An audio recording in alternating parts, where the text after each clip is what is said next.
So it's come a long way, and I really appreciate the opportunity to have sort of ridden along with it and seen the changes, which have been really, there's been a really lot of positive changes. It's grown a lot, and it's really a lot more streamlined, a lot less redundant, and that's really through the efforts of the city of Phoenix and MAG, and the efforts that have gone into it, and mobility managers as well, kind of really looking at the practicality of proposals and what really works, what doesn't, what is stated, what doesn't have to be restated, and different things like that. So so it's been a good experience, and I've appreciated it. And as an executive director, I've continued to be engaged in the process of these proposals. I'm not doing the proposal. This will be my second year of not doing the proposal in the 28 years that I've been here. So I still keep my foot in the door of everything that's going on, and I'm still the face of mobility management for the organization as well. I just think it's really valuable, and it's a good relationship for our organization to have. So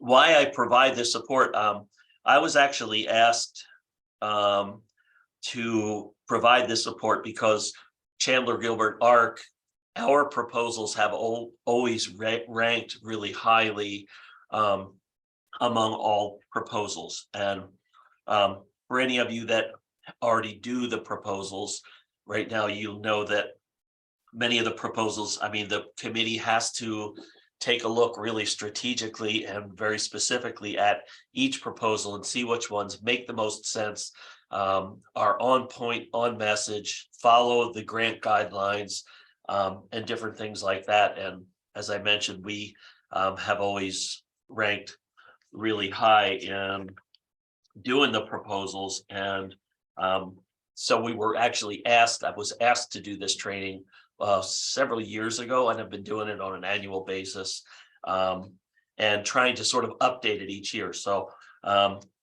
this year, the update is not only do we have the other mobility managers, and we can talk a little bit about preventative maintenance proposals, but also there's a little piece on interviewing too. And this year I was informed that Chandler Gilbert ARC also ranked first in how we conducted our 5310 proposal interview last year. So apparently, we were on point in terms of our messaging and in terms of the detail we provided to our interview. So I'm going to talk a little bit about that too.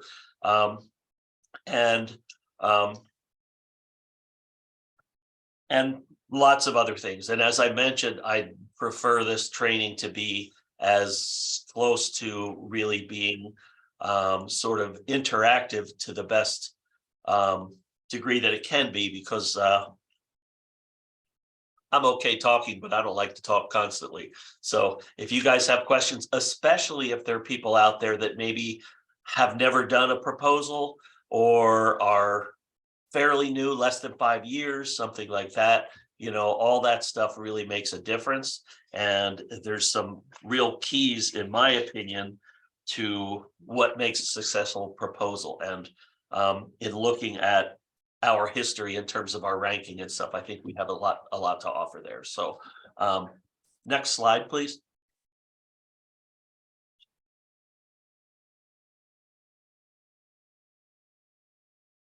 Okay, next. Thanks. First thing I'm going to talk about before we do this, one of the issues that I asked for years ago. So actually, Hezekiah, you can go back to the previous slide, if you would, please.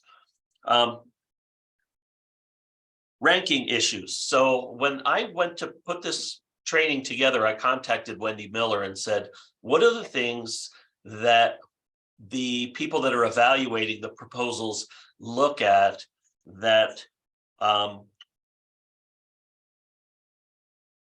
have statistically had an effect on ranking? So So instead of kind of just deciding that I knew, I actually asked Wendy, who looked at the committee and kind of gathered information, and she had some information, including in an inadequate or poor description of the project details, need, or purpose, providing too much background info and not enough detail in a concise manner. We'll be talking about that for sure. A lack of coordination activities or failure to list the activities. We'll also talk about that. That's a really big one. I think the definition of coordination is different for a lot of different people, in terms of what you feel coordination is, what your opinion of coordination is. And oh, there it is. Awesome. Thanks.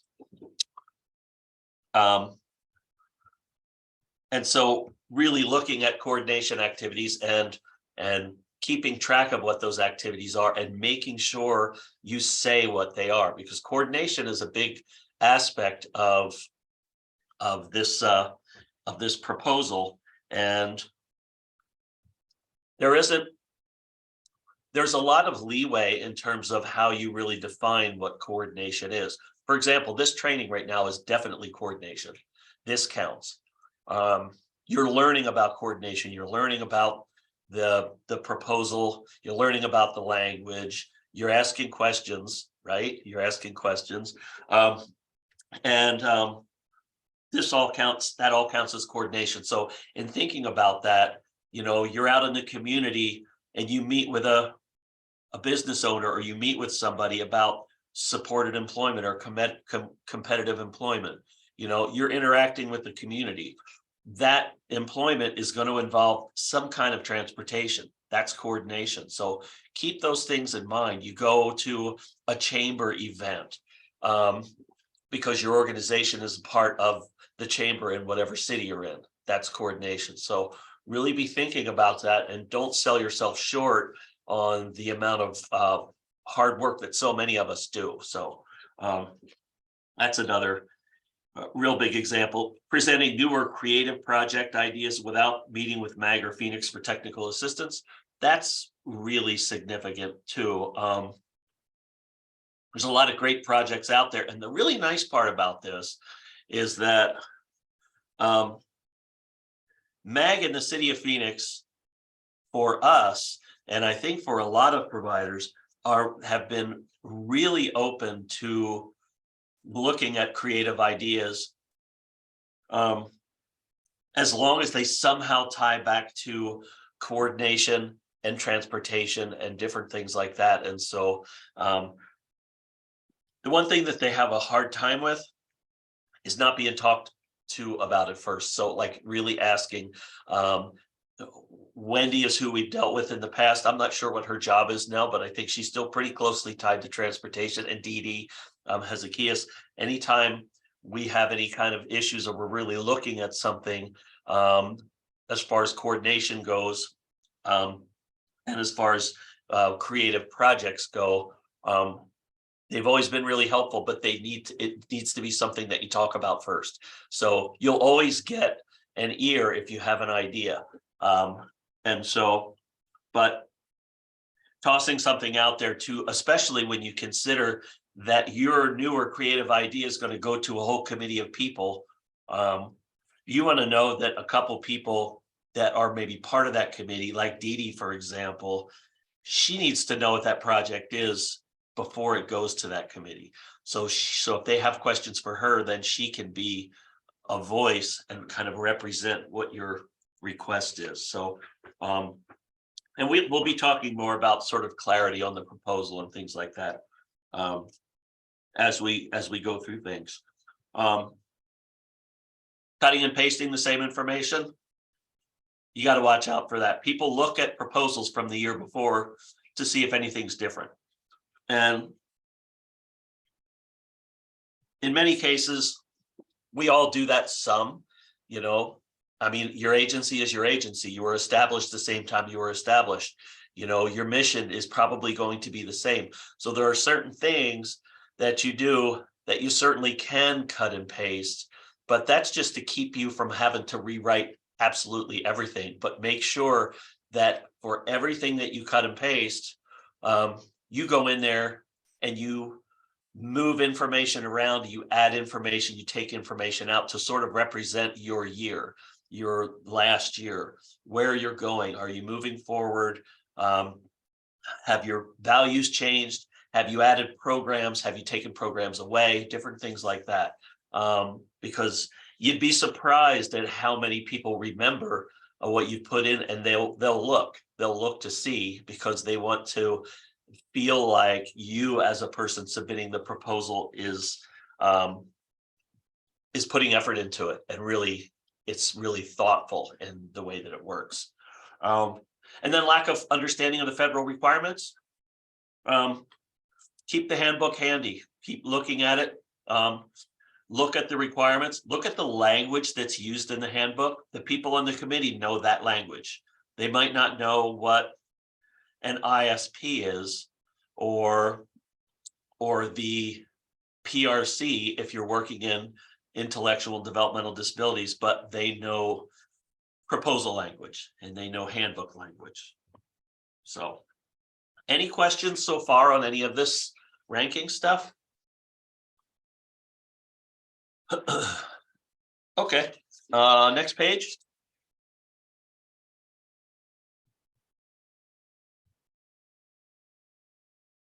And before I even continue talking, I wanted to let anybody, you're welcome to raise your hand or just start talking or whatever if you have questions, and you need anything, particularly mobility managers. You guys have worked on proposals and you kind of have a perspective as a sub-regional mobility manager too. So please don't hesitate to jump into the conversation and add whatever you feel like is relevant, and we can go in that direction. So let's talk about clarity on the proposal. Clarity is really important. Some of the things that you have to continue to tell yourself over and over when you're looking at how your proposal is written is that the people on the committee have a whole bunch of other things that they do as far as their job, but they have to read like lots and lots and lots of proposals, usually in a pretty short amount of time. So you have to think about, what's going to really pop out on this proposal? What do I really want to be emphasized on this proposal? And how is it going to draw their eye?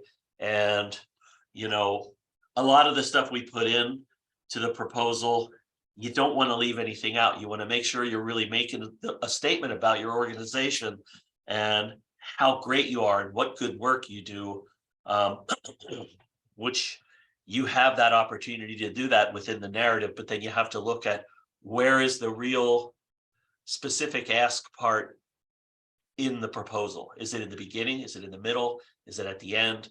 How is it going to be seen? Is it going to jump out? And looking at the variety of people that are reading the proposal, you have a lot of people that have a lot of different histories, employment history, in terms of how they view the need that your organization has. People might view it differently. If you're working in, like we are, in developmental disabilities, and the person has experience working in DD or an IDD,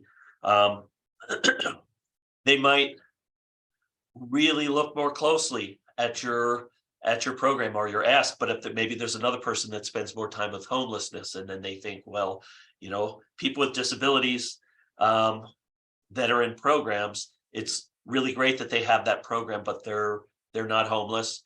And like they might kind of look at it differently, or they might have their own personal priorities about what it is that you do or what your ask is. So you have to kind of think about that there's a bunch of different people asking. So you want to really try to create as much of a universal appeal as you can in terms of the clarity of your proposal and your messaging. So look again at what your ask is. What is it that you're asking for? How obvious is it? if you've been to any of the other trainings or the trainings that MAG puts on, or the information that you get when you're getting ready to submit your proposal, it's like the cover letter, the cover letter, the cover letter. Cover letter is huge. You know, you want your message. The cover letter, if you think about it too, the cover letter is the first thing that a person looks at, you know, that a reviewer looks at, that they're going to know exactly what you want by looking at the cover letter. There's justification within the letter. Why is it that you want it? But you have to make it short. They want it to be only one page. So we all have great things that we do. We all put tons of energy into our program, and we've all been dealing with the same stuff in terms of budget issues and funding and COVID and everything else. And so how is your ask really going to jump out on that cover letter? Because when they start to read your proposal, you want that to tie back to that cover letter. You know, you don't want anything in the proposal that doesn't speak to the information on the cover letter. So so think about what your ask is, think about how you state your ask, and does your ask align with the proposal language? Again, you know, look at the handbook and look at some of the language that's in there in terms of the way the process works, and make sure that you're really following the rules of the you know, of the proposal guidelines. So does your ask align with the proposal language, and does your infrastructure support the state and federal requirements? So as we move along too, and anybody that's done this a while, you know, when you have like you know, year-end reports and different things like that, there's a lot of federal requirements, there's a lot of state requirements, there's a lot of tracking, there's a lot of attention that has to be paid to various aspects in order for you to actually qualify and to be able to support whatever you receive as a part of your grant moving forward. So if that makes sense, you have to really kind of look at those guidelines and federal requirements. The other part about it too, from a clarity standpoint, I mean, I was looking before I did this training today, and I was thinking, well, what are some of the positions of people that are on the Elderly and Persons with Disabilities Transportation Ad Hoc Committee, which is a giant acronym. But, you know, we have a representative from the town of Gilbert, somebody from the city of Avondale, somebody from MAG, you know, and different people. And they all have unique positions that they do when they're not acting on this committee. And they all have unique priorities too. So for example, we are Chandler Gilbert ARC. So we have people that are being served in the town of Gilbert. So there's somebody on the committee that's from Gilbert. So they might have a different eye toward our proposal just because they're in Gilbert and we're in Gilbert, and what are the needs of Gilbert versus Avondale, which they'll still read it, they'll still listen to it, they'll still understand the proposal, but they might not be thinking about it in exactly the same way, because we're all people, we all have different jobs, and we all have different priorities in terms of, you know, where we're from and what we do when we're not on the committee. So again, if anybody has questions on this stuff, please don't hesitate to raise your hand or just speak up, or if I'm not making any sense, do the same thing. So next slide, please.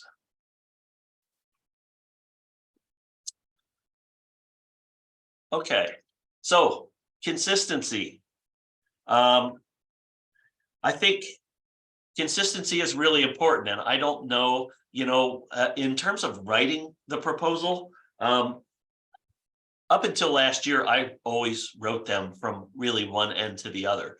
And if you have a single person that's writing the proposal, you can kind of keep track of, is your proposal remaining consistent? So is the page that says coordination, how does that tie to your cover letter?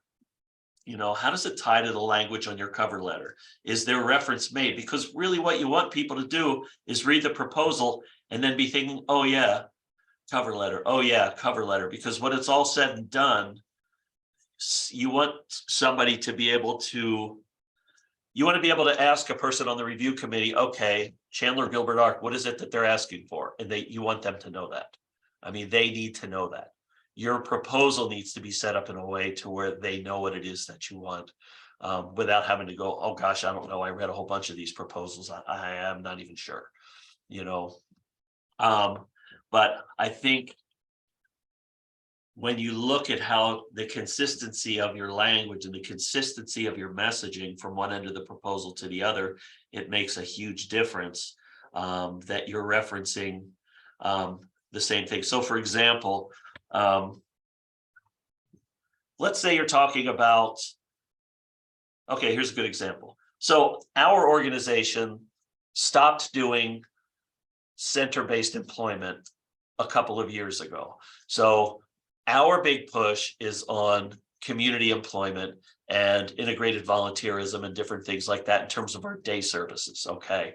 So as you talk about that, so that ends up being justification for asking for things to begin with. So if we were asking for a vehicle and we might say, we're moving forward with this program and we realize that community and integrated employment has a really important transportation component, and we are needing preventative maintenance dollars to keep our vans up to speed so that, so we can serve the community by employing people.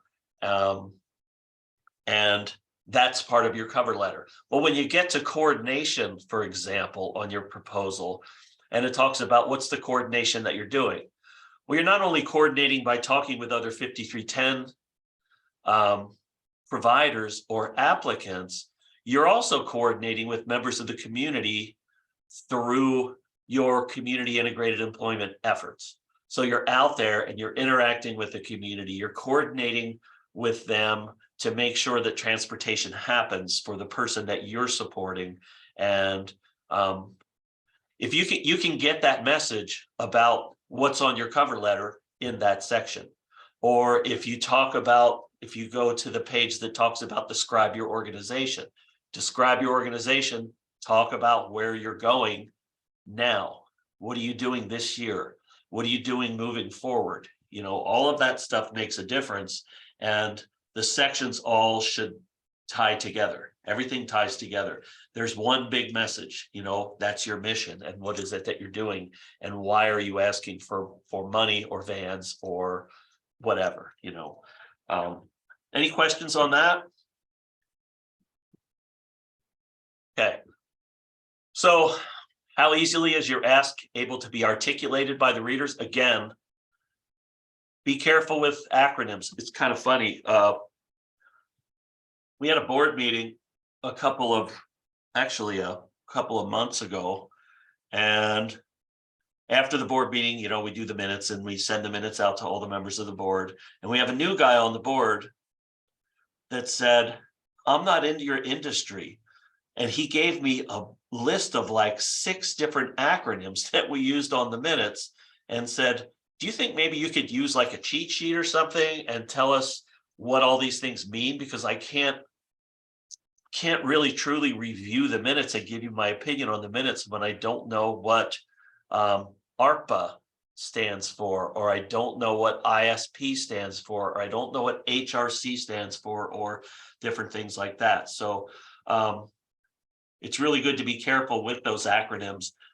My rule that I've always used in doing proposals is, if I'm going to have to say it a lot, and let's say it's the Department of Economic Security, Division of Developmental Disabilities. It's like, I don't want to write that every time. So the first time I write it, I'll go like this and I'll say DES/DDD. So then when I state it later, there's a place where a person can look to see what that means. Or I'll periodically put Department of Economic Security, Division of Developmental Disabilities. So for example, just so it can be easily articulated, because again, the people reading it, you have to remember, they have other jobs, they have other priorities. They're under usually a pretty short time frame to get all these read, and they want to be able to read it and know what's in there and not have to figure out what the acronyms are that are used by your organization. Again, and does the information tie back to the organization's priorities? And when you look at priorities, and there's always something that you're doing that's different than you did the year before. Really be thinking about that when you do the proposal. You're not the same organization that you were. You're doing something differently. You know, COVID is an example. A lot of language on a lot of proposals probably said things about COVID because, like, the world shut down.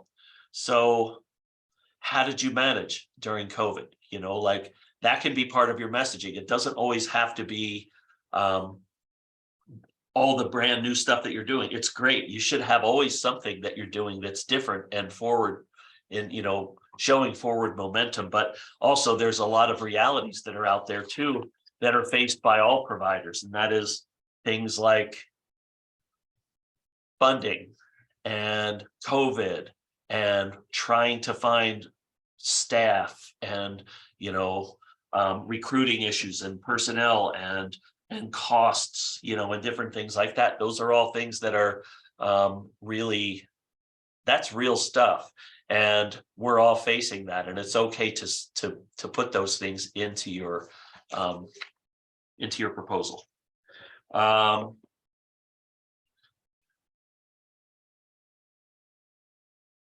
Next slide, please.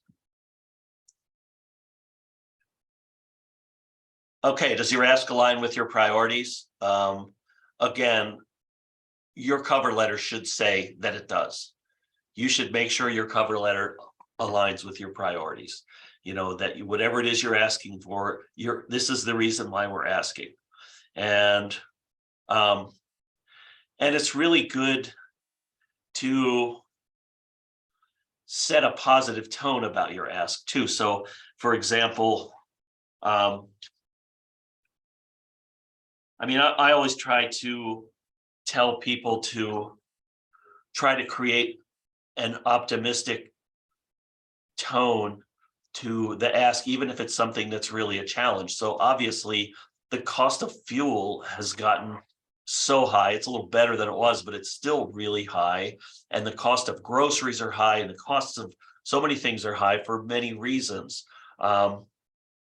And you could put something on your cover letter about the struggles that you've gone through and how much of a challenge that is, or you can put something in your cover letter that talks about what your proposal is and that you feel like, given the challenges that are happening, you know, the assistance we could get through this proposal will support our organization in continuing to provide the same excellent service we've always provided. So you're taking the tone of something that's really a challenge and you're turning it into something positive, and you're turning it into something optimistic, like, yeah, you know, yeah, we want to help them out. We want to make sure that they are able to continue to do what they're doing. And, you know, when you say continue to do, what you're telling them too is that we're great. We're a great organization. We're going to continue to be as great as we always were, despite the challenges that we have. And that's why we're part of this program. You know, it kind of sets a really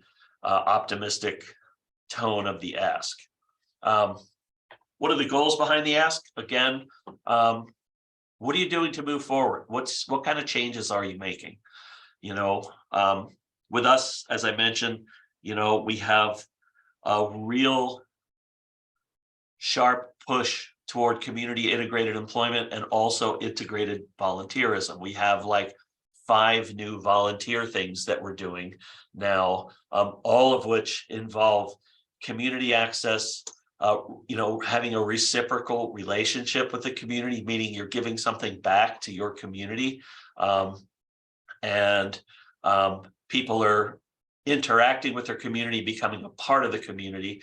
And all of those things are supported through specialized transportation that we can provide because of this program.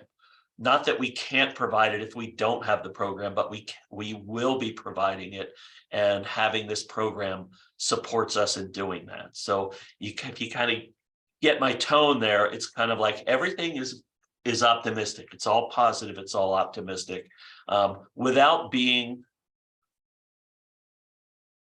You're still being truthful about the reality of things that we're all dealing with, but you're stating it in a way that is really optimistic. So again, do your proposals reflect fiscal year happenings? What's your agency doing? Why are you asking for this? What are you doing? Why should we fund your preventative maintenance? Why should we give you a vehicle? Why should we support your mobility management proposal? If you're wanting any kind of equipment or anything like that, what are all those things, and why should we help you out? Answering what you would do if not funded, that's always really challenging,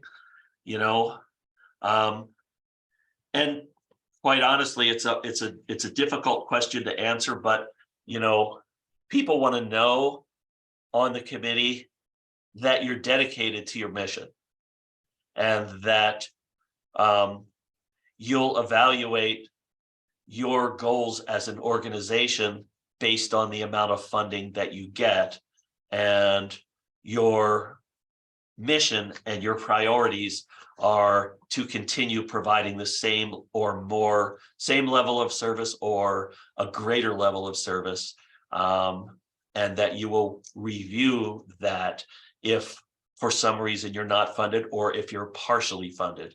But I think the thing you don't want to say is, we'll just have to cut programs. If you can't pay us, we're just going to have to cut programs.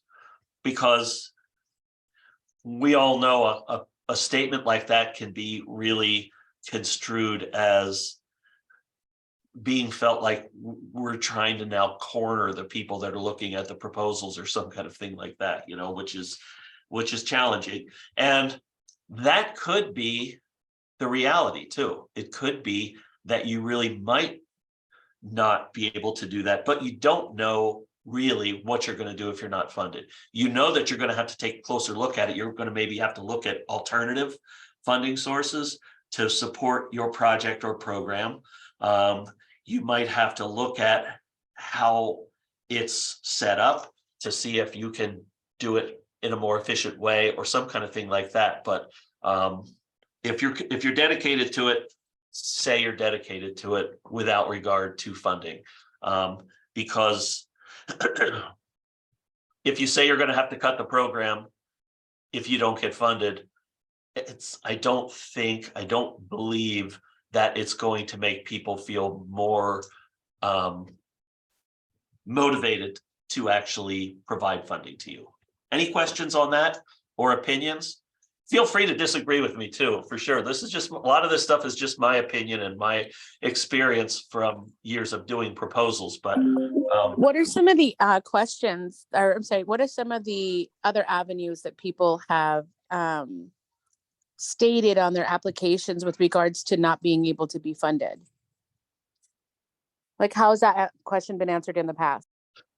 Well, I know that I don't know exactly because I'm not part of the committee, but I know as a mobility management, that's a conversation that we've had a lot. And I know Dee Dee has shared with me that, that program saying you're going to have to fund this or else we're just not even going to be able to survive kind of thing. That's a really challenging question for reviewers. And so it's really encouraged that people really kind of look at creative ways to really sort of sell. This is a sales thing, you're really trying to sell your proposal. So Dee Dee, I don't know, I see you're on the call, but I don't know if you have any thoughts or anything additional to add as a person who's looked more closely at some of these, or Hezekiah's too, perhaps you are. Hello, I was just gonna sit back and listen. I think you bring some really great points. And as you know, MAC staff, we review just the coordination and support, but we don't do the full evaluation. Oh, But okay. what we've heard from the committee, the review committee, that if you're saying we're just going to have to cut the program, the question, and there is internal discussion on that, and the committee will ask, well, this grant program, it may not be the whole, I'm trying to figure out. The whole point of sustainability will come into play if you say you cannot move forward with this program if you don't get this grant award. Then the committee will ask, well, if you cannot sustain, they'll ask themselves, or in the discussion, well, if they can't sustain this program, why are they asking for grant funding that is not guaranteed? Sure. And there is a question in the application saying the sustainability of it. So, Billy, you had some really good comments on, wording it like that kind of puts the pressure on the committee, is kind of, it's like, if you don't award us, we can't do this, and that's really hard for a committee to say when they're looking at 40 plus applications and everybody's saying the same thing. We know you really do good work. But I would just, be very cautious of how you word that. You will have to scale back, you will have to, may not be able to increase, your services.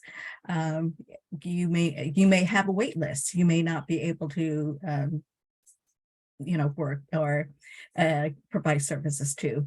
I would just kind of keep that in mind, because once you say you can't do something, then the committee will come back and say, well, why are you asking this for this money if it's so dependent on this? I hope that helps. Most definitely. Okay. This is my first year writing it and getting everything together for it. So all of this has been really extremely helpful. So That's great. And Billy, you're doing such a great job. Again, has a, putting an application and, whatever, feedback as a case and I can provide, we're more than willing to provide that. So thanks. Great. Thanks, Dee Dee.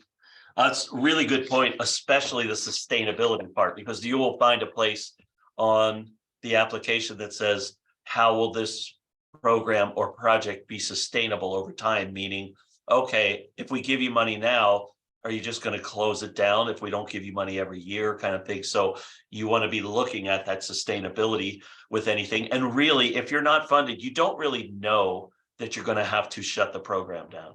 You might have to look at some other grant possibilities somewhere else and see if you can find money to do that, and there's no reason to not say that, because that tells the committee, oh, I see, you're not just totally putting all your eggs in one basket. You're not counting on us 100% to fund this. You're looking at different ways to generate revenues so that you can support this program. You're not just leaning on us. So, all of those things are really positive. And, I've sat in interviews myself with them. And when they asked me, and I said, the program is still going to happen. We're dedicated to it. We're committed to it. It's in alignment with our mission. And so we will be doing this. And if you can provide us funding, it's going to make it so that we can grow this program, make it better, make it bigger, make it last longer. And, it will all be really positive, and so it's like, you feel a little bit like you're sticking your neck out, like saying, well, if you don't pass, we're still going to do it anyhow. And then you think they might think, okay, well, all right, well, then we won't pay you because you're going to do it anyhow. But it's like a fine line. It is a fine line. Yeah. And again, like I said, the idea is to keep it optimistic, because I don't believe, I'm not on the committee, but I don't believe that they're going to look at the ones that they feel like they're cornered on and give them any more priority than the other people that say, hey, look, we're dedicated to what we do.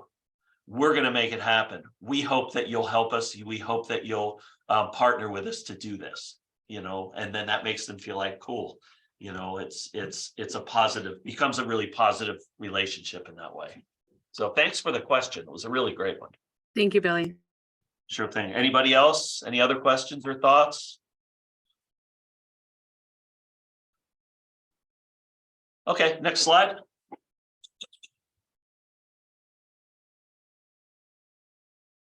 If questions are asked about the degree of need, are you able to answer them? So that really means kind of like, is your ask defensible? Is it sensible? One, is it defensible? So, sensible means, why is it that you want this vehicle? We want this vehicle because we have 12 people that are targeted for community integrated employment. Of those 12, we feel that 6 of them won't be able to use public transportation. Okay, so right there, in saying that, you're saying we're trying to make sure that people use publicly available mode of transportation as opposed to a 5310 vehicle. So, that tells the committee right there, oh, they're putting their best foot forward to actually be as sustainable as they can be with an infrastructure in their community that's already in place. So if you're saying that, already you're saying half of your people we feel like can use public transportation, but we feel like having a vehicle will be able to support other people getting to their jobs in the community where they're interacting in the community and they're being part of their community and they're giving back to their community. So it's all stated really positively. It's all very defensible.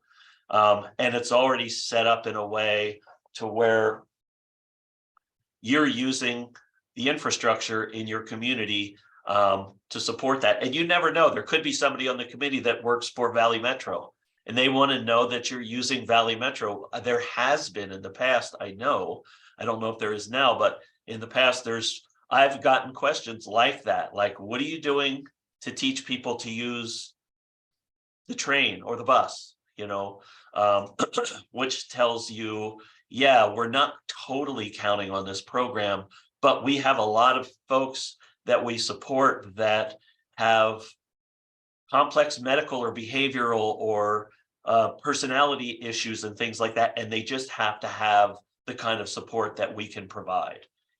But the rest of the people, if we have other people, then they can use public transportation, and we'll support them in that way, so you're hitting like 5 important things in terms of sensibility and also defensibility and in that statement. So what action plan do you have?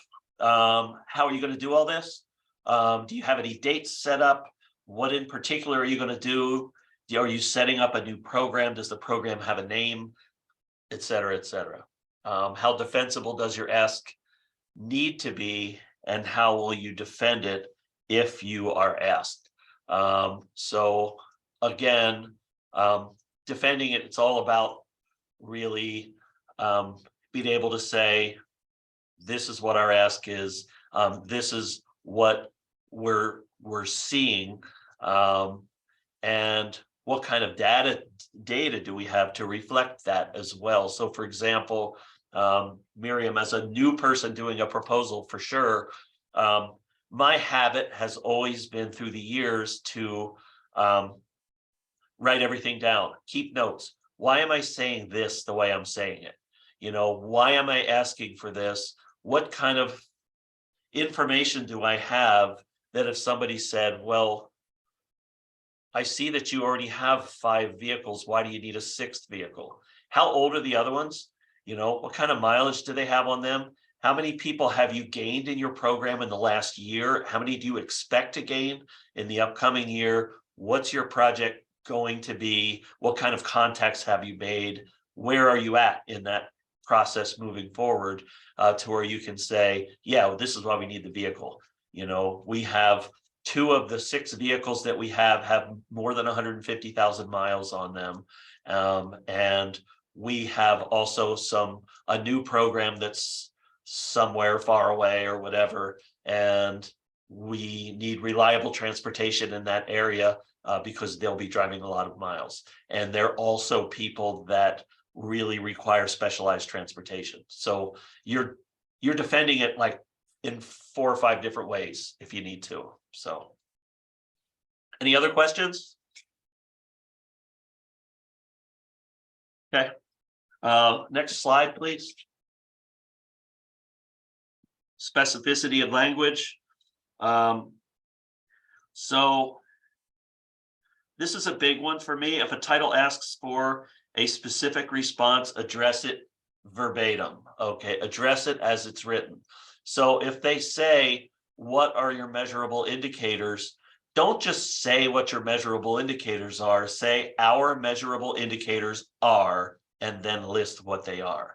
Because again, you've got people that are reviewing a giant stack of applications and getting a headache because they're looking at so much stuff. They don't want to try to figure out whether you're just talking about your program or whether you're actually stating a quote unquote measurable indicator as it's stated on the question. So anytime you look at, again, like I said, best practices, coordination activities, measurable indicators, if there's proposal language in the question, put the proposal language in the answer. Again, as we mentioned before, use language that's understood by people outside of your industry. Again, the whole idea of all the acronyms and things like that, so keep that in mind. Transportation language is okay. Again, review the coordination plan. It's available on the MAG website. You'll need it to do the proposal anyhow. Review the language that's on the manual and feel free to use those kinds of terms because your committee members very likely will know what those things mean. Next slide.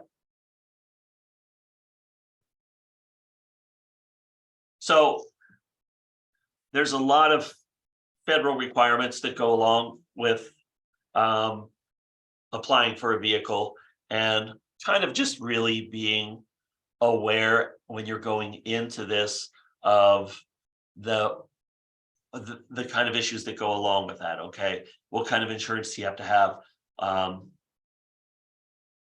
SAM is, gosh, I'm losing it. I can't remember what it stands for, but we've done it forever.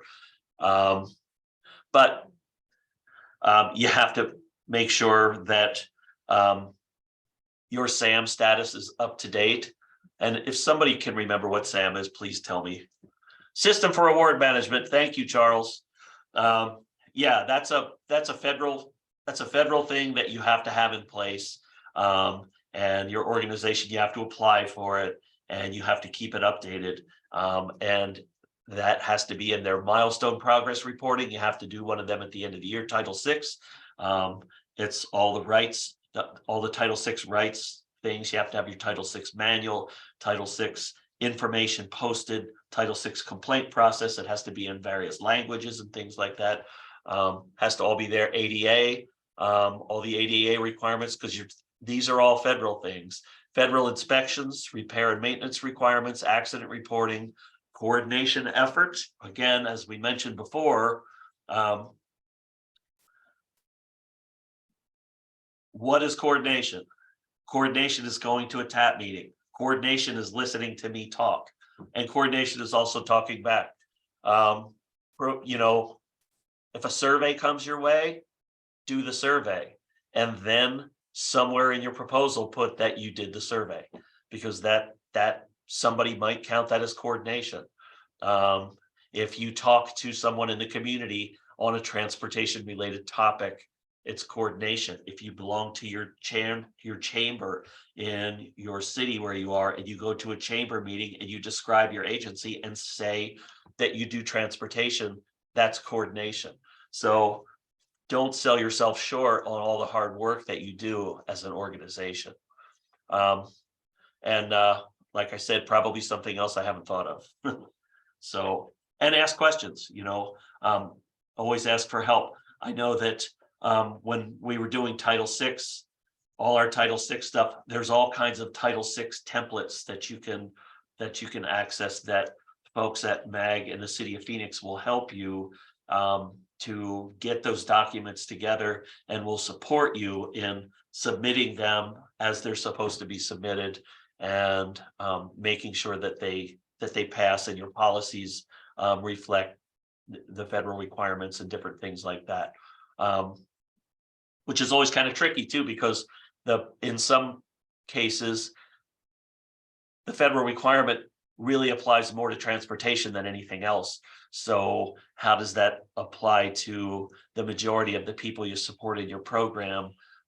Maybe people that aren't accessing your transportation or something like that, but we make it available to everyone. And all the postings are posted for everyone's sake. So, but they mostly relate to transportation in this case. So, any questions? Okay, next slide.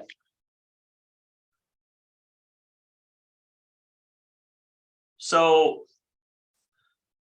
all the tracking that you need to do, and all the stuff that you need to do to be part of the 5310 program, it really helps to use a team approach. So for example, when I started doing these proposals, I was like a program coordinator and had a bunch of things that I did, but they weren't the same as what I'm doing now. I've been the executive director since 2013. So wow, that's 10 years now. Yeah. So anyhow, so as things change, have tended to rely more and more on our team. I mean, I'm as Hezekias or any of the mobility managers will tell you, I'm the face of mobility management for Chandler Gilbert Arc, but I'm certainly not the only one that does it. You know, you have people in your programs, and you're making sure that everybody is keeping track of the, all the mileage and the number of trips and boardings and things like that. You have people in the maintenance department that are making sure the vehicles are maintained according to federal requirements and the inspections are done. We've got people in billing that are dealing with invoicing for mobility management and preventative maintenance. You know, we have staff that are driving vehicles.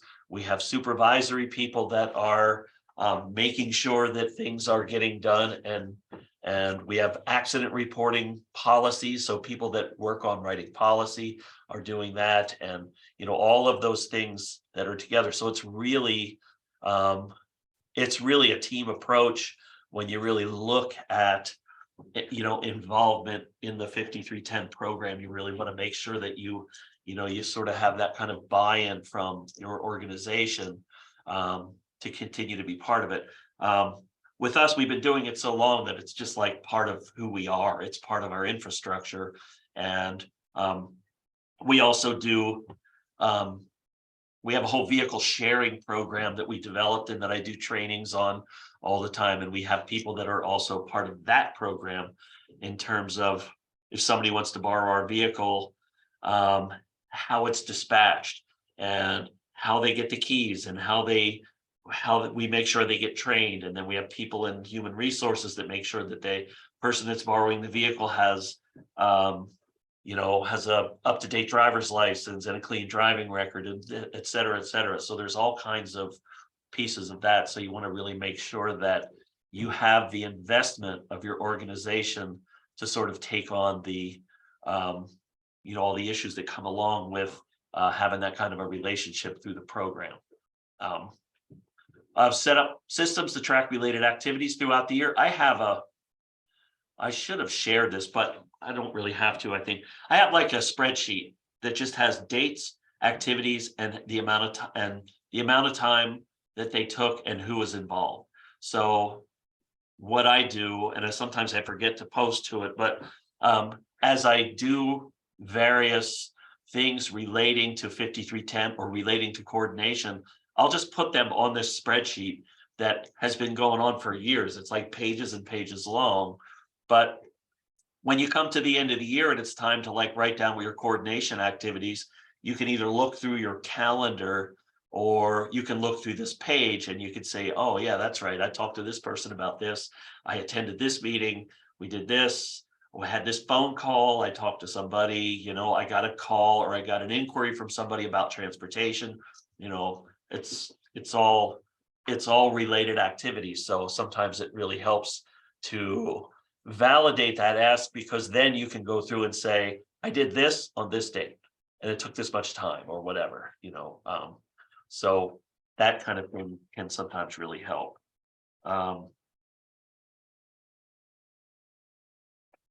Okay, next slide.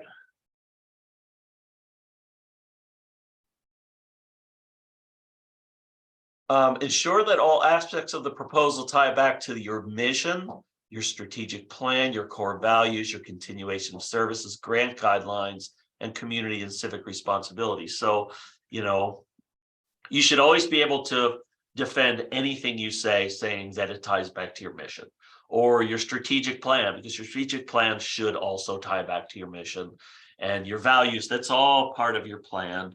And what is it that you are about? What is your agency about?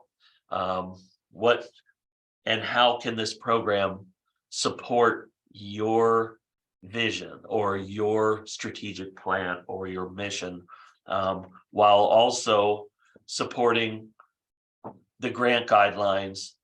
And community and civic responsibility just simply can't be understated either. I mean, it's really an important part of everything that we're doing. And when you really talk about civic responsibility, I think this is particularly sort of close to my heart in terms of the kind of work that we do. People, especially people with intellectual and developmental disabilities, have sort of grown up in the community, and they take things from the community. The community supports them.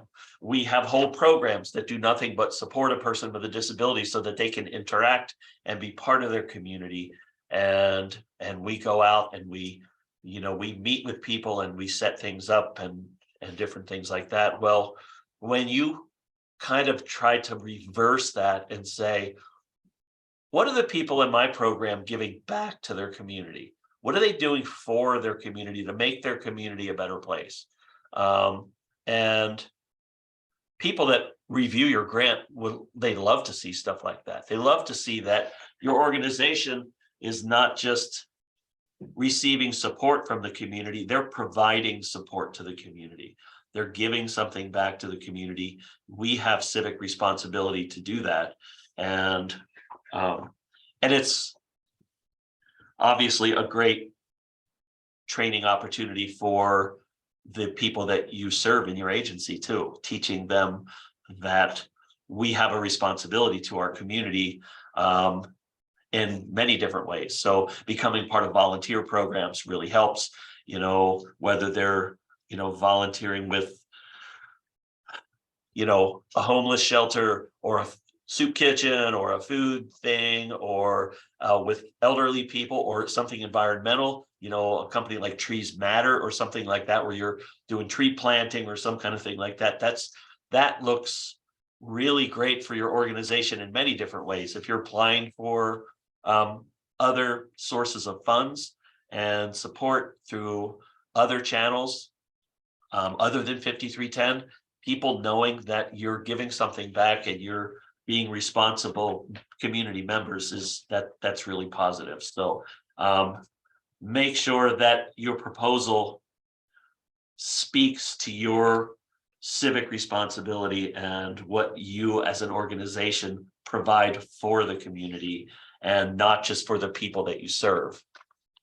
Any questions on that? Okay. Next slide.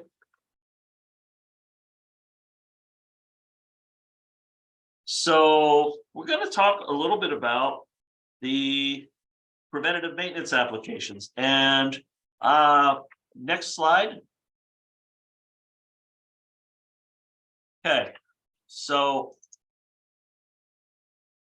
Preventative maintenance includes all activities, supplies, material, labor, services, and associated costs required to preserve or extend the functionality and serviceability of the asset in a cost-effective manner. So that is the term that defines what preventative maintenance is, or preventive maintenance on the application. So preventive maintenance has only been really even an option for 5310 proposals for maybe 6 years, something like that. So it started out, we've done a preventative maintenance proposal every year since the first year that they started. And we originally looked at it really as preventive, meaning what are things that you can do in advance to make sure that bad things don't happen to your vehicle. So tires, brakes, lift cycling, oil changes, different things like that. And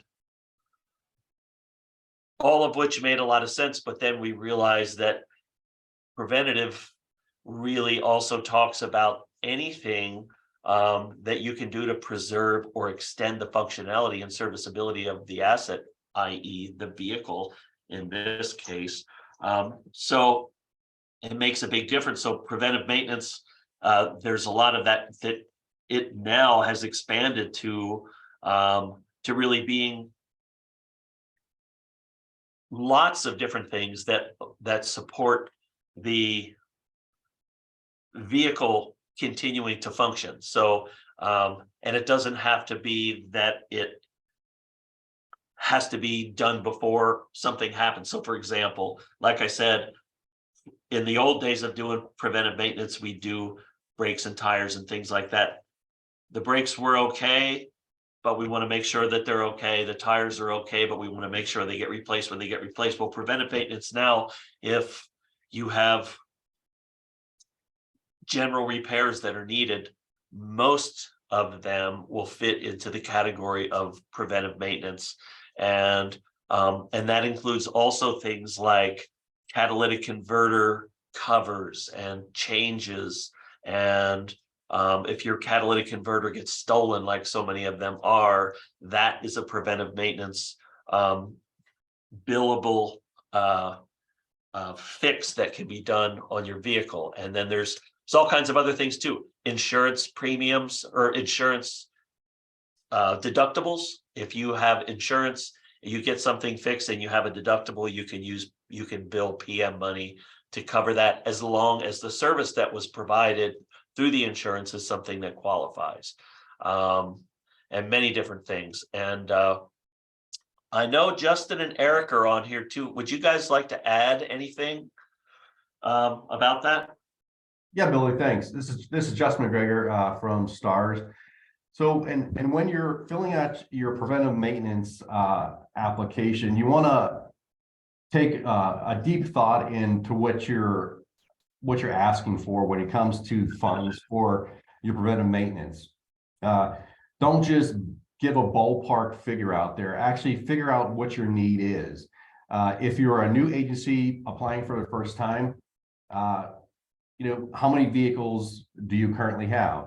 Do you do in-house maintenance, or do you do third-party maintenance? If you do in-house maintenance, you already know what your maintenance costs are for each item, such as brakes, tires, oil changes, annual inspections. Or if you do third-party, take your average cost for each and then add an additional 10% for inflation costs. That way you'll be not selling yourself short when it comes time for asking for the dollar amount that you're looking for preventive maintenance. But don't go overboard, don't go crazy, don't exasperate your request. You want to make sure you're able to utilize all the funds that you're requesting for that calendar year. So if you're left with a huge pot of money at the end, I mean, that's going to make you look bad in the end. So don't over exasperate what your needs are, but also take into consideration what your needs are. If you're receiving new vehicles this year, make sure you factor those new vehicles into your ask for the next application, because that'll come into factor. So if you're getting 5 vehicles this year granted to you, make sure those 5 vehicles, you're including those in your preventive maintenance costs. Great point, Justin. Thank you. I'll kind of add to what Justin says too. Like, if you have new vehicles coming in, there's going to be things that are probably going to be covered under a warranty. So if your AC goes out on a new vehicle, your warranty very likely may cover that repair, depending on when it happens and what kind of warranty you have. But a new vehicle is still going to need tires. It's still going to need brakes. It's still going to need oil changes. If it's a lift vehicle, it's going to need lift work. So you can kind of look at those things. And then it helps also, kind of going along with that too, to also take a look at how often does the oil need to be changed? And last year, how many miles did we drive a vehicle? So how many oil changes do we think we're going to need? How many tires do we think we're going to need? How many times is the lift going to have to be cycled? Are we going to have a federal inspection, and what's that going to cost? Yes, we're going to have a federal inspection. And so taking a look at all those different costs, and then to go along with that, looking at, okay, we've got a bunch of vehicles and they're all getting older. And when vehicles get older, they need more repairs. And so there's going to be some degree of guesswork that's going to go in that and say, well, this vehicle's got 160,000 miles on it or 180,000 miles on it. It's still a good vehicle, but it could need repair with different things, so it's kind of sometimes a challenge to kind of come up with something, but it really helps to look back at prior years and say, well, what was our repair budget last year? And like Justin said, add 10% for inflation. So take a look at that. You can use that as a guide and kind of a per vehicle guide. The thing you have to always remember too, with preventative maintenance dollars, you can only use them on 5310 vehicles. Okay, it could be an old vehicle that you got through the ADOT process, which was 5310. But if you have a slew of vehicles that you just bought privately that didn't have anything to do with the program, you have to have a system set up whereby you only can use PM dollars to pay for support for those vehicles and for the 5310 vehicles and not the non-5310. So you have to really kind of pay attention to that. So Neil has a question. What's the minimum amount of PM funding that someone can ask for? That's a good question. I don't know. I don't know that there is a minimum amount, Neil. I think some of the factors that I know have been looked at really closely is, did you spend, and Justin brought this up, did you spend what you asked for last year? Because if you didn't, don't ask for the same amount this year, because you're probably not going to get it, so yeah, it helps to be really realistic about that, from a perspective of what to do with leftover funding. They really don't want a bunch of money left on the table because you didn't spend it. It doesn't really work that way. You can't just roll it over to the next year. It becomes too much of a sort of a tracking nightmare for the people that fund preventative maintenance. So that's another aspect too. And Billy, if I can add into that, Neil, there isn't a minimum and there isn't a maximum. What we always suggest is ask for what you need. It's always based on your need. We have a lot of applicants asking, what is the maximum and what is the minimum that I can apply? We always say, ask for what the need of your program is. And also going off of what Billy was talking about, have you applied for preventative maintenance in the last year? And have you not used it at all, right? If you were in our grant workshop a couple of weeks ago, we talked about how the committee will be looking at your previous expended and unexpended funding. So if you have 2 years of unexpended funding and you were asking for a third year of funding, if you haven't been able to use your preventative maintenance funding in the past, the city of Phoenix will be doing a review on that. So we suggest that you keep an eye on that.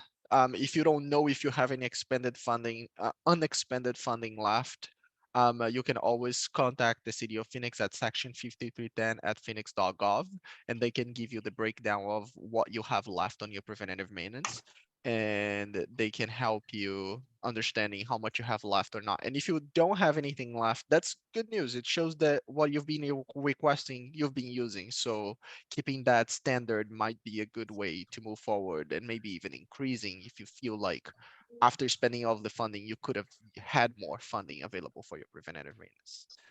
Yeah, no, appreciate that, gentlemen. We're kind of in the reason I ask, we're in a unique position potentially where we've never asked for PM funding before.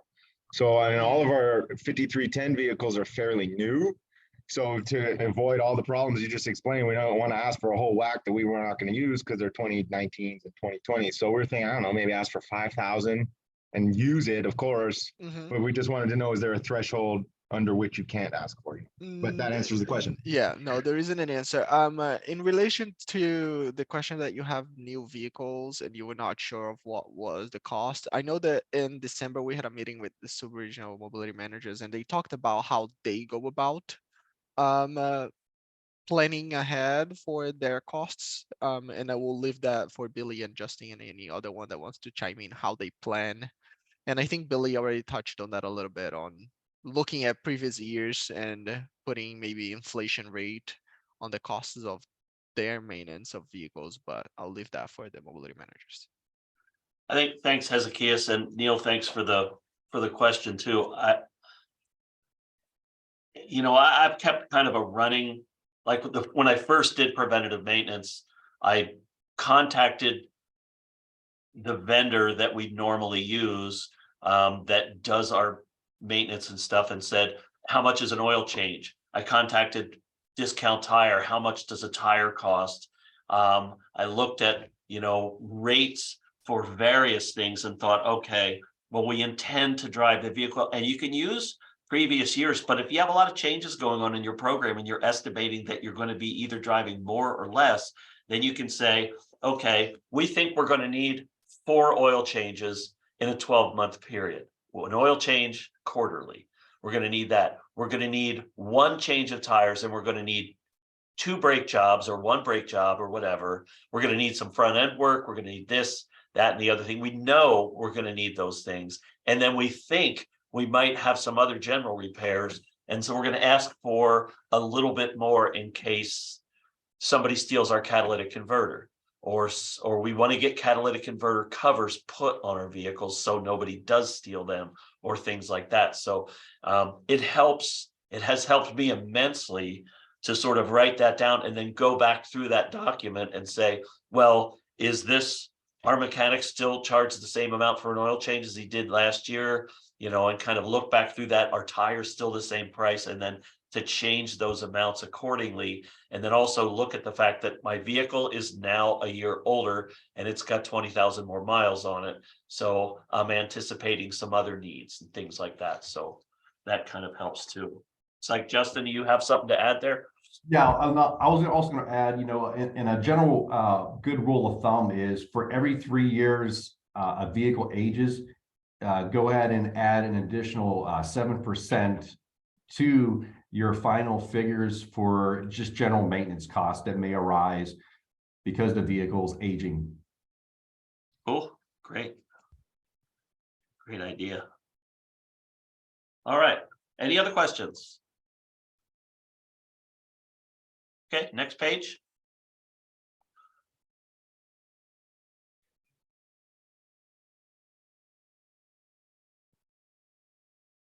Okay, services that may qualify: oil changes, tire rotation, alignment, shock struts, fluids, tune-up, brakes, safety equipment. And that's certainly not all inclusive. You want to go to the next slide too, please? Services that may not qualify. vehicle wraps, repainting just to change the color, company logos, air freshener, booster seats, fuel reimbursement. So for example, we have a vehicle that was only like 3 years old, and it just had a bad paint job. I mean, the paint was like curling up and coming off in big sheets, and it's like a vehicle with like 15,000 miles on it. You know, we were able to use PM money to pay for that to be painted, but we had to justify it. We had to be able to, you know, make the ask and say, here's the deal. This vehicle's practically new and it just has a defective paint job on it.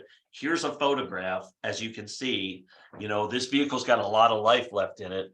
This is not a cosmetic issue by any stretch, you know, and it was approved, you know, so that's an example of something you can use. It's my understanding too that car washes can also be PM qualifying expenses. So so Neil, for your example, how many vans do you have? How many times do you go to a car wash? Do you have a mobile service come to you? Do you take them to the car wash? How much does it cost? How many times are you going to wash them? How much money do you want for that? You know, and so that's just another example. So next slide.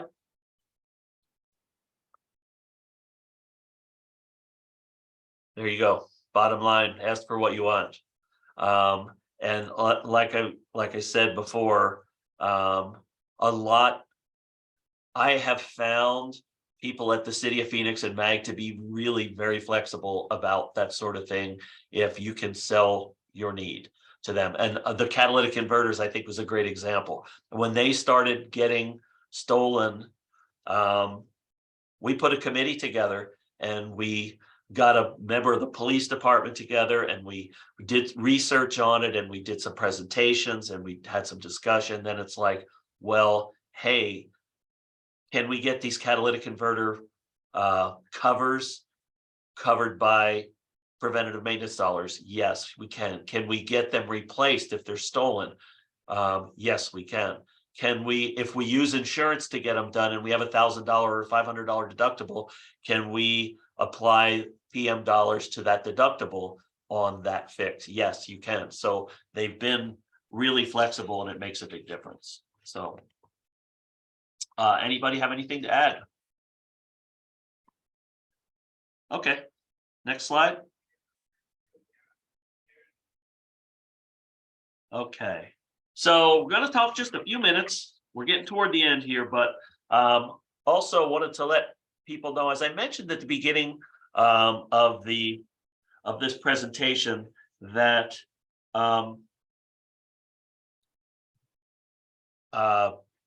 Chandler Gilbert ARC ranked #1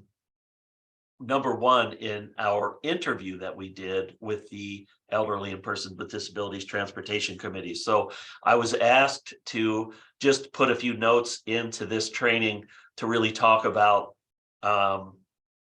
anything that we feel is important in terms of interviewing. So you want to go to the next slide?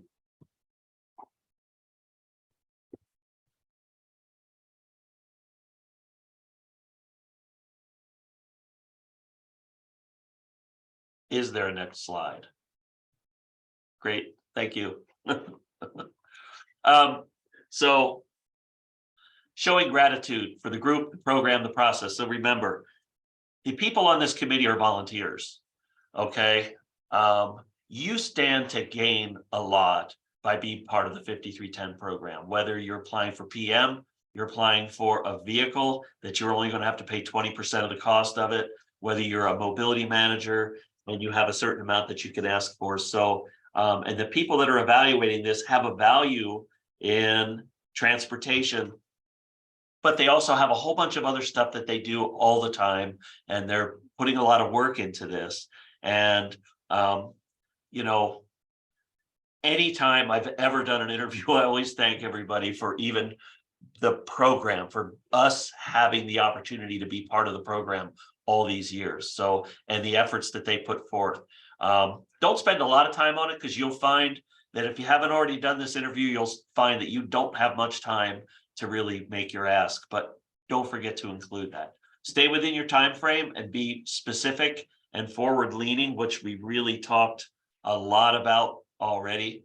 We really want to be forward leaning and very optimistic in the ask that we have. So go next slide.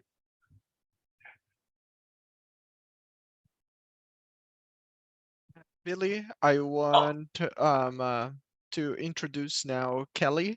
Talking about interviews, the committee also talked good things about the interview from the opportunity tree.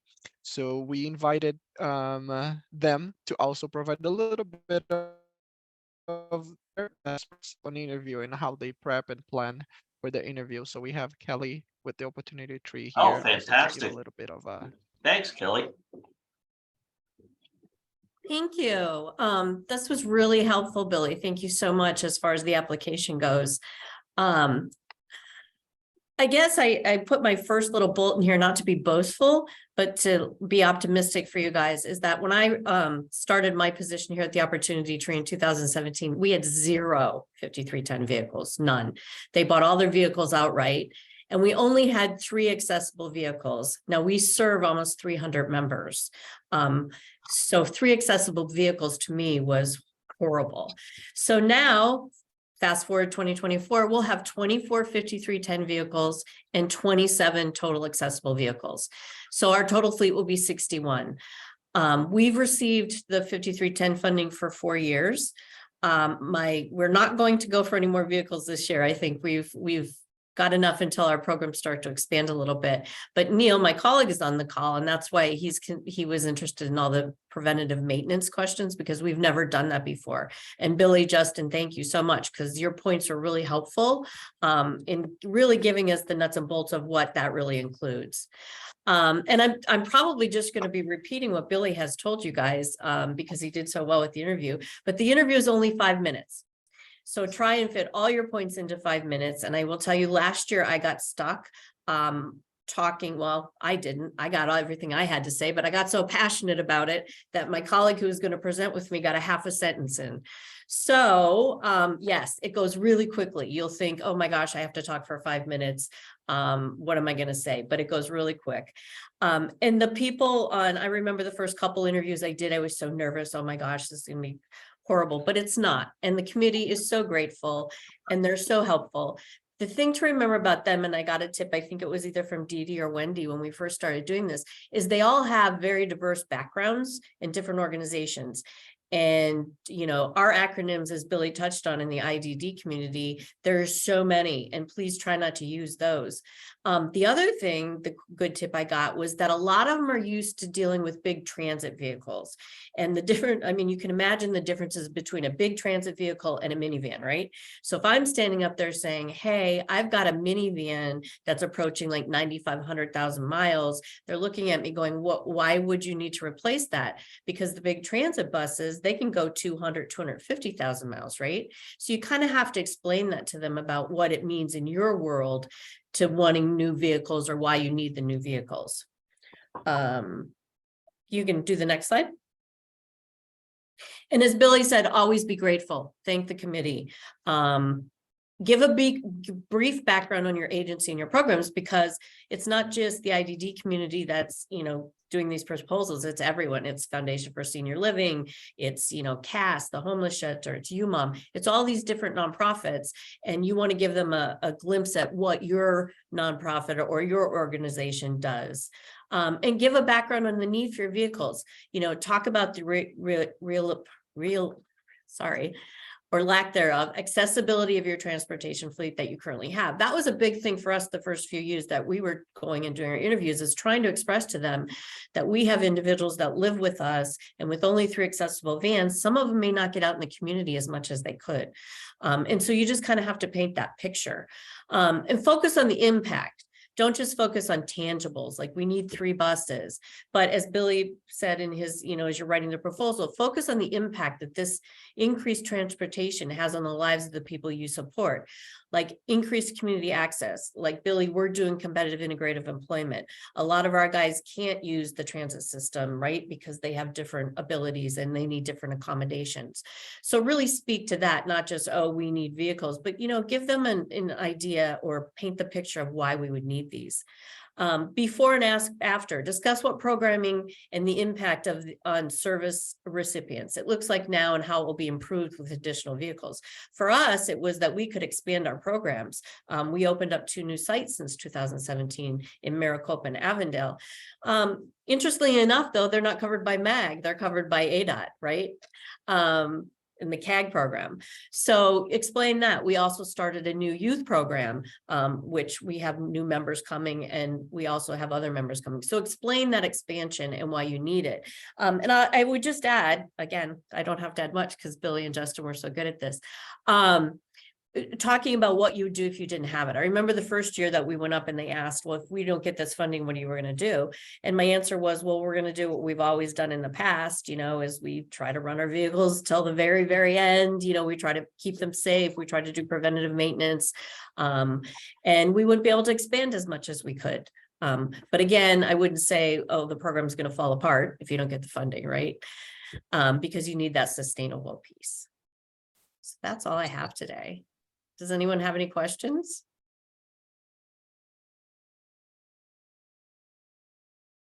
I will. Neil, do you want to add anything? Fantastic all around. Yeah, thank you for all the information and input. For anybody that's new to the program, just be thorough, you know, be as detailed as you can, but understand the other side of the fence is also people just like us trying to do the best for the community, and they'll work with you if you work with them.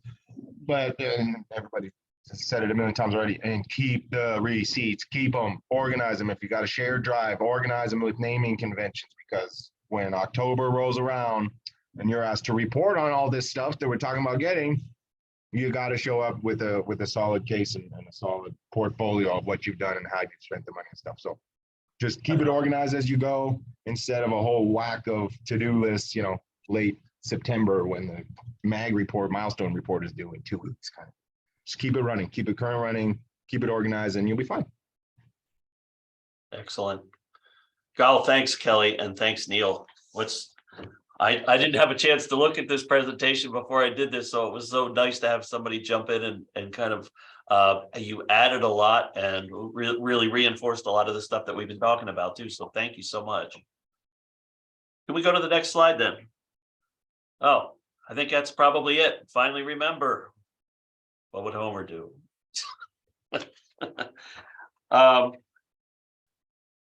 Again, you know, as a mobility manager, as a sub-regional mobility manager, my job is really to connect needs with resources in terms of transportation. So, and to support anybody. And you know, we kind of have regions as mobility managers that we work in, but really, I'm available to anybody in any region for anything that I can support people in. And I know that that Eric and Justin and all the mobility managers would say the same thing. And as we kind of continue to evolve in what we do, we realize that there are aspects of what we can bring to the table that are different from each other. So Justin is a fleet guy, Eric is a fleet guy. So those guys have a lot of real specific information in terms of good vendors and good processes and estimating costs and different things like that, that I'm sure that they'd be willing to share with anybody in the region, not just like East Valley or Central Phoenix or whatever. And then myself, as having been a mobility manager for a long time and also an executive director, I oftentimes speak more in terms of sort of a little bit more globally about some of the things that we talk about in terms of the process or different practices or policy or different things like that. So definitely don't hesitate to ask, and happy to do that. And does anybody have any questions? Hey, Billy, I was just going to say the piggyback what you said. Yeah, if anybody needs any tips or any direction on how to figure out what your ask is for mobility for the fleet maintenance and preventive maintenance, feel free to give me a call or shoot me an email. I'm always available to help anybody out there. So Terrific. Thank you, Justin. Thank you, Justin. With that in mind, about contacting the mobility managers, I do want to let anybody here know that haven't seen this yet. And now we have a centralized email for the mobility managers. So you have a question and you don't know if Billy would be the best fit for you to ask that question, or Justin, or Eric, or Travis. Feel free to just send that email to subregional mobility managers at a subregional for mobility managers at azmag.gov, and they will all be able to receive that message, and the best fit to answer your questions, or if it's everybody that needs to answer your questions and help you with your concerns, they will all be able to contact you on that. It just makes it easier for our communication not to be split into small pieces. This way we can all be in the loop on the questions from our communities.